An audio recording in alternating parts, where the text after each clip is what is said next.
প্রিয় নবম শ্রেণীর শিক্ষার্থী বন্ধুরা, কেডি ম্যাথ নেক্সাসের পক্ষ থেকে তোমাদের স্বাগতম। আমি অনলাইন ক্লাসে আসছি তোমাদের মাঝে 163 পৃষ্ঠায় জোড়াই কাজ, যেখানে আছে রুলার এবং চাঁদা ব্যবহার করে 130 ডিগ্রি, 400 ডিগ্রি, -200 ডিগ্রি এবং -750 ডিগ্রি কোণগুলো আদর্শ অবস্থানে আঁকতে বলা আছে। এগুলো কোয়াড্রেন্ট নাকি কোয়াড্রেন্টাল কোণ তা নির্ণয় করো। কোণগুলো কোন চতুর্ভাগে আছে তা উল্লেখ করো। তোমাদের কাজ শিক্ষককে দেখাও। তো চলো শিক্ষার্থী বন্ধুরা, আমরা আগে এই কোণগুলো আঁকার চেষ্টা করি। তো এই কোণগুলো আঁকতে গেলে আমার প্রথমত দুটো অক্ষ বিবেচনা করতে হবে। আমি তোমাদের এই কোণটা আঁকার জন্য প্রথমে আমরা কি করব, দুটি অক্ষ বিবেচনা করব। তো এটা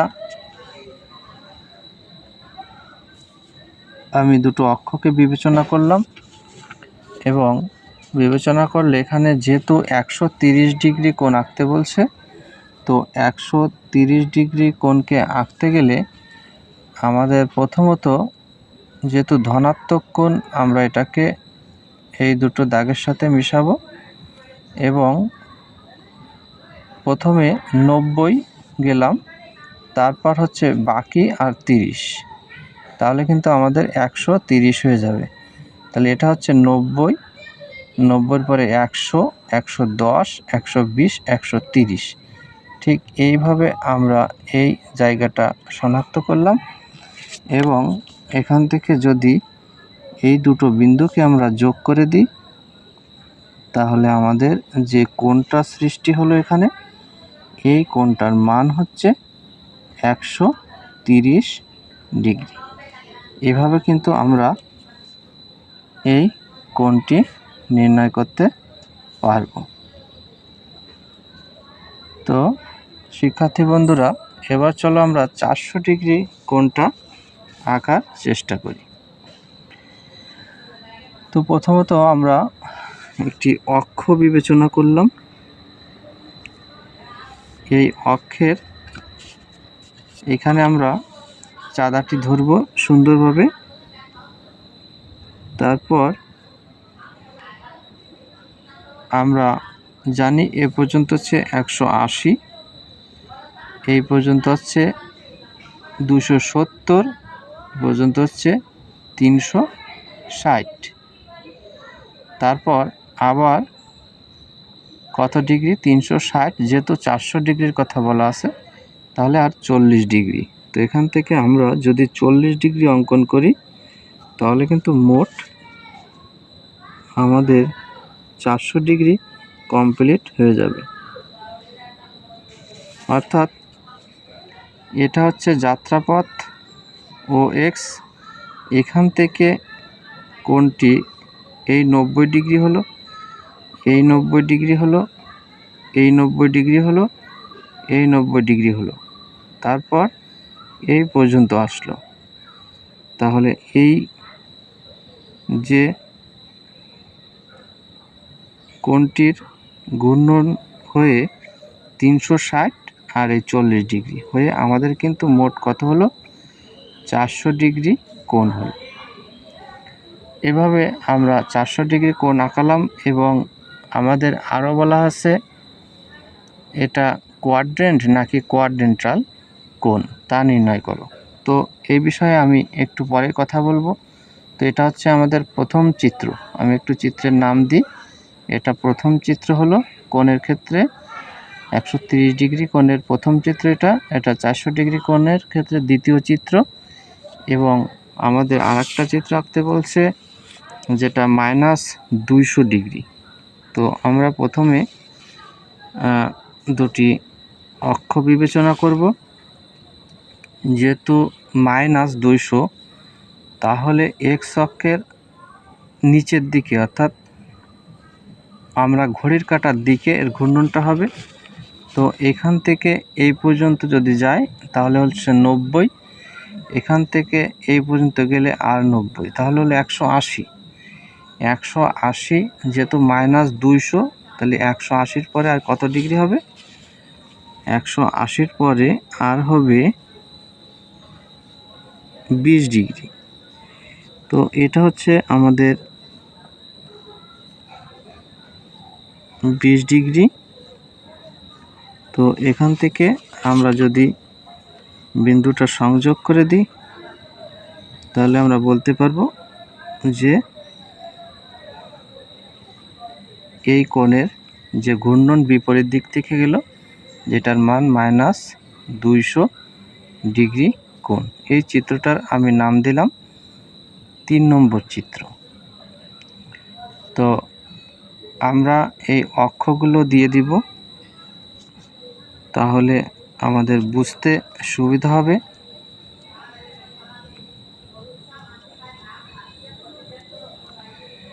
তো আমরা জানি ঋণাত্মক যদি কোনো কোণের মান বসাতে হয় তাহলে ঘড়ির কাঁটার দিকে ঘুরে সেটা বসাতে হবে। এরপর আছে 750 ডিগ্রি কোণ। তো 750 ডিগ্রি কোণ আঁকতে গেলে আমি দুটো XY সমতলে দুটো রেখা নিলাম, অক্ষ নিলাম। অক্ষটা একটা X ও X ড্যাশ, এটা নিলাম Y ও Y ড্যাশ।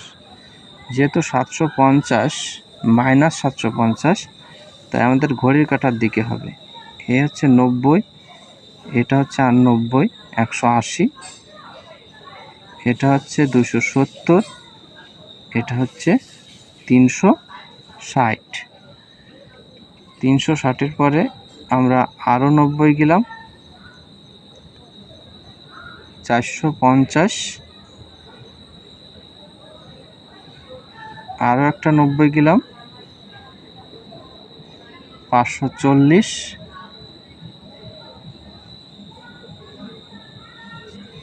আর একটু গেলাম 630, 630। তাহলে আমাদের যেহেতু 750 ডিগ্রি আঁকাতে বলছে, তাহলে আমরা গেছি কত?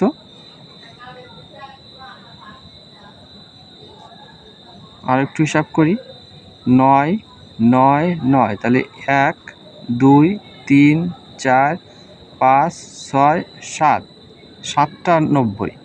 তাহলে 7 নং 63, 630 গিয়েছে। তো বিয়োগ করলে আমরা পাই 3 আর 2 5, আর 6 আর 1 7, 1, এখনও 120।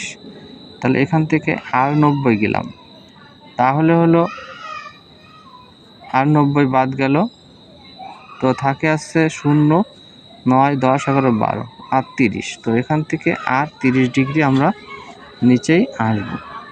তো আর 30 ডিগ্রি যদি আসি, আমরা একটু চাঁদাটা ঘুরিয়ে নিলাম, আর 30 ডিগ্রি যদি আসি সেক্ষেত্রে আসে হচ্ছে, এটা হচ্ছে 30। এই 30 ডিগ্রি আমরা যদি যোগ করে দিই তাহলে আমরা আমাদের যে নির্ধারিত কোণটা সেটা আমরা পেয়ে যাব, অর্থাৎ এই পর্যন্ত। এখানে আমরা তীর চিহ্ন দেব, কারণ ঘড়ির কাঁটার দিকে এই কোণটি ঘুরছে। তো এখানে আমাদের যে কোণের মানটা সেটা হচ্ছে 750 ডিগ্রি, যেটা আমরা চতুর্থ চিত্র নামে লিখলাম। এটা হচ্ছে 4 নম্বর চিত্র।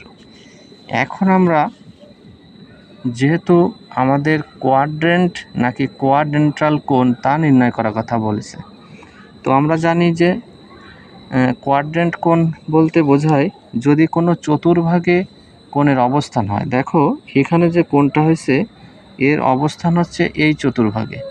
তো এটা যদি প্রথম চতুর্ভাগ হয়, এটা দ্বিতীয়, এটা তৃতীয় চতুর্ভাগ, এটা চতুর্থ চতুর্ভাগ। তাহলে আমরা যেহেতু দ্বিতীয় চতুর্ভাগের মাঝে অবস্থিত, তাহলে এই কোণটিকে আমরা বলবো কোয়াড্রেন্ট কোণ। এরপর দেখো আমরা দ্বিতীয় চিত্রে আসি। দ্বিতীয় চিত্রে যে কোণের অবস্থান 400 ডিগ্রি, যেটার অবস্থান হচ্ছে প্রথম চতুর্ভাগে। এটা প্রথম, এটা দ্বিতীয়, তৃতীয়, চতুর্থ। যেহেতু প্রথম চতুর্ভাগে আছে, তাহলে আমরা বলতে পারি এই 400 ডিগ্রি কোণটিও কোয়াড্রেন্ট কোণ। তো আমি এখানে লিখে দিই কোয়াড্রেন্ট কোণ। এটাও লিখে দিই 1 নম্বর চিত্রে, যে 1 নম্বর চিত্রে কোয়াড্রেন্ট কোণ। যেহেতু এর অবস্থান এখানে, তো আমি এখানে লিখে দিলাম কোয়াড্রেন্ট কোণ। এরপর আমরা তৃতীয় চিত্রে আসি। তৃতীয় চিত্রে দেখো এই কোণটির যাত্রাপথ এখান থেকে শুরু এবং এখানে গিয়ে শেষ। তো এখানে যে কোণটি উৎপন্ন হয়েছে সেটা হচ্ছে দ্বিতীয় চতুর্ভাগে, তাহলে এটাও কিন্তু কোয়াড্রেন্ট কোণ। এরপর দেখো চতুর্থ যে কোণটা সেটা হচ্ছে -750। তো এটার যাত্রাপথ ছিল ঘড়ির কাঁটার দিকে এবং সেটা ঘুরতে ঘুরতে চতুর্থ চতুর্ভাগে, এটা কিন্তু চতুর্থ চতুর্ভাগে অবস্থিত এবং এর মাঝে, তাই এটাকেও আমরা বলবো কোয়াড্রেন্ট কোণ। কোয়াড্রেন্ট কোণ। তাহলে শিক্ষার্থী বন্ধুরা আমরা বুঝতে পারছি যে কোনো একটি চতুর্ভাগের মাঝে যদি কোনো কোণের অবস্থান হয় তাকে আমরা বলবো কোয়াড্রেন্ট কোণ। আর যদি কোনো অক্ষের উপর অবস্থিত হয়, অর্থাৎ এই অক্ষের উপর, এক্স অক্ষের উপর, ওয়াই অক্ষের উপর, এক্স ড্যাশ অক্ষের উপর অথবা ওয়াই ড্যাশ অক্ষের উপর যদি কোনো জিনিস অবস্থিত হয় কোনো কোণের, তাহলে তাকে বলবো আমরা কোয়াড্রেন্টাল কোণ। যেহেতু আমাদের এই চারটি কোণের ক্ষেত্রে চতুর্ভাগের মধ্যে অবস্থিত, তাই আমরা বলতে পারি কোণ এই সবগুলো কোণটি হচ্ছে কোয়াড্রেন্ট কোণ। এরপর আমরা একটি ভিন্ন জিনিস শিখব, যেখানে বলা আছে কোটার্মিনাল কোণ। কোটার্মিনাল কোণ। তো শিক্ষার্থী বন্ধুরা এই কোটার্মিনাল কোণটা আমরা এখন শিখব। কোটার্মিনাল, এই কোটার্মিনাল কোণ। তো শিক্ষার্থী বন্ধুরা এই কোটার্মিনাল কোণটা হচ্ছে এরকম যে, মনে করো আদর্শ অবস্থানে দুইটি ত্রিকোণমিতিক কোণের প্রান্তিক রশ্মি একই হলে কোণ দুইটিকে কোটার্মিনাল কোণ বলে। তাহলে আদর্শ অবস্থানে দুইটি ত্রিকোণমিতিক কোণের প্রান্তিক রশ্মি একই হলে কোণ দুইটিকে কোটার্মিনাল কোণ বলে। তো দেখো এই উদাহরণের সাহায্যে আমরা বিষয়টা আরও স্পষ্ট করি। এখানে মনে করো দুটি অক্ষ আমি একটু অঙ্কন করে নিই, যেখানে এক্স ও এক্স ড্যাশ, এটা ওয়াই ও ওয়াই ড্যাশ। তো এখানে দেখো যে 30 ডিগ্রি যদি আমি অঙ্কন করি, তো একটা কোণের মান হচ্ছে 30 ডিগ্রি। এই 30 ডিগ্রির কোটার্মিনাল কোণ কত সেটা যদি আমাকে নির্ণয় করতে বলা হয়, তাহলে আমরা কি নির্ণয় করব? দেখো এটা হচ্ছে মনে করো ও এ, একটি এক্স ও এ, এটা হচ্ছে একটা 30 ডিগ্রি কোণ। এখন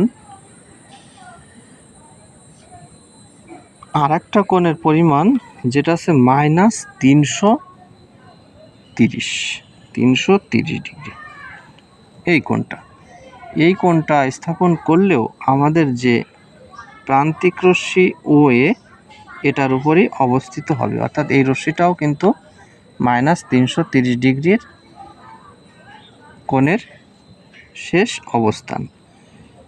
তো আমরা দেখি যেহেতু -330, তাহলে আমরা যদি একটু ঘূর্ণন করি, এখান থেকে শুরু যাত্রাপথ, এখান থেকে এই 90, দুটো 90, তিনটা 90, তাহলে 270। এখান থেকে এই পর্যন্ত আসলে চারটে 90, 360, পাঁচটা 90, 450 বেশি হয়ে যাচ্ছে, তাই না? তো দেখো আমাদের যেহেতু 330, তাহলে এখান থেকে এই পর্যন্ত আসলো 180। তো চিত্রটা আরও একটু আঁকানোর চেষ্টা করি, যেহেতু আমাদের একটু বেশি পথ অতিক্রম হয়ে গেছে, আমাদের একটু বেশি এগোয়ে গেছি আমরা, তাই না? তো আমরা এই কোণটাকে একটু আরেকবার চেষ্টা করে দেখি, আমাদের যে সঠিক অবস্থান সেটা মনে করো এটা হচ্ছে সেই 30 ডিগ্রি কোণটা আমি এঁকে নিলাম, এটা হচ্ছে 30 ডিগ্রি, যেটা এ দিলাম, হ্যাঁ এটা হচ্ছে 30 ডিগ্রি। তো এখন যেহেতু মাইনাস মান, তাহলে আমরা এখান থেকে যাত্রা শুরু করলাম 90 আর 90 180, এই 90 কত হলো 270, আর যেহেতু 330 আছে তাহলে আর 270, তাহলে 330 আর 270, তাহলে 7 আর কত 13 হয়, 7 8 9 10 11 12 13 6, তাহলে 60 ডিগ্রি। আর এইখান থেকে এই পর্যন্ত যখন আসব তখন কিন্তু আমাদের 60 ডিগ্রি হয়ে যাবে। অর্থাৎ এটা হচ্ছে যাত্রাপথ ঘড়ির কাঁটার দিকে, এবং এখানে গেল, তারপর এখান থেকে গেল এটুক। তাহলে দেখো এ একটা 90, একটা 90, 180, এ একটা 90, 270, আর এখান থেকে এ পর্যন্ত গেল আর 60 ডিগ্রি। তাহলে গেলে কিন্তু আমাদের কি হলো, -330 ডিগ্রি। দেখো 330 ডিগ্রি গিয়ে এর যে শেষ অবস্থান সেটা হচ্ছে এটা। আবার এই যে শুধু 30 ডিগ্রি, অর্থাৎ ঘড়ির কাঁটার দিকে যখন যাচ্ছি এই দিকে, তখন এরও সেই একই অবস্থান। যদি কিনা এরকম একই অবস্থান হয়, অর্থাৎ দুইটি ত্রিকোণমিতিক কোণের প্রান্তিক রশ্মি যদি একই হয়, তাহলে এই কোণ দুটিকে আমরা কি বলবো, কোটার্মিনাল কোণ। তাহলে আমরা কি লিখতে পারি, 30 ও -330 ডিগ্রি কোণ দুটি কোটার্মিনাল কোণ। কোটার্মিনাল কোণ।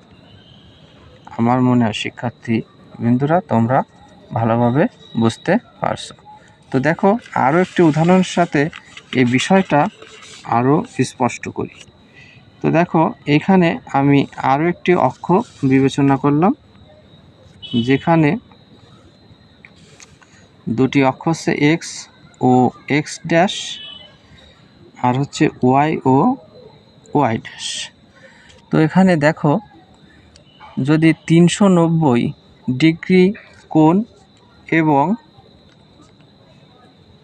30 ডিগ্রি কোণের কথা চিন্তা করি, তাহলে এই দুটো কোণই কিন্তু কোটার্মিনাল কোণ হবে। তো আমরা একটু অঙ্কন করে দেখি যে 390 ডিগ্রি এবং 30 ডিগ্রি কোণ দুটি কোটার্মিনাল কোণ কিনা, তাহলে আমরা বিষয়টা আরও বুঝব। তো দেখো প্রথমে আমরা 30 ডিগ্রি কোণটিকে আঁকলাম। 30 ডিগ্রি কোণটা হচ্ছে এখানে আমরা 30টাকে শনাক্ত করলাম, এটাকে আমি একটা নাম দিলাম ও এ রশ্মি। এটার যাত্রাপথ যেহেতু ধনাত্মক, তাহলে ঘড়ির কাঁটার বিপরীত দিকে, এইদিকে।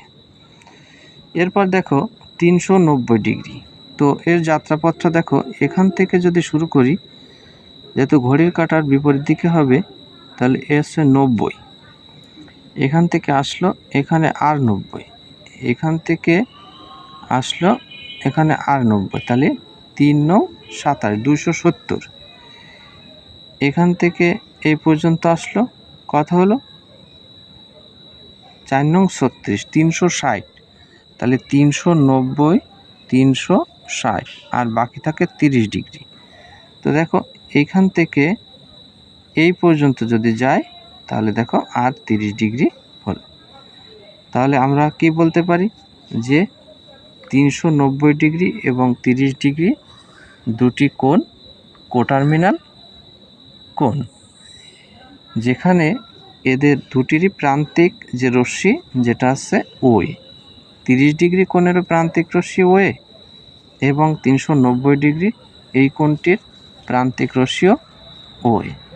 তো শিক্ষার্থী বন্ধুরা, আমরা কোটার্মিনাল কোণ সম্পর্কে বিস্তারিত আলোচনা করলাম। তোমাদের যদি কোনো কিছু জানার থাকে আমাকে কমেন্টে জানাবে, ক্লাসটা কেমন লাগছে সেটাও কমেন্টে জানাবে। তো পরবর্তী অনলাইন ক্লাস দেখার আমন্ত্রণ জানিয়ে আমি আজকের মতো বিদায় নিচ্ছি। সে পর্যন্ত তোমরা ভালো থেকো, সুস্থ থেকো।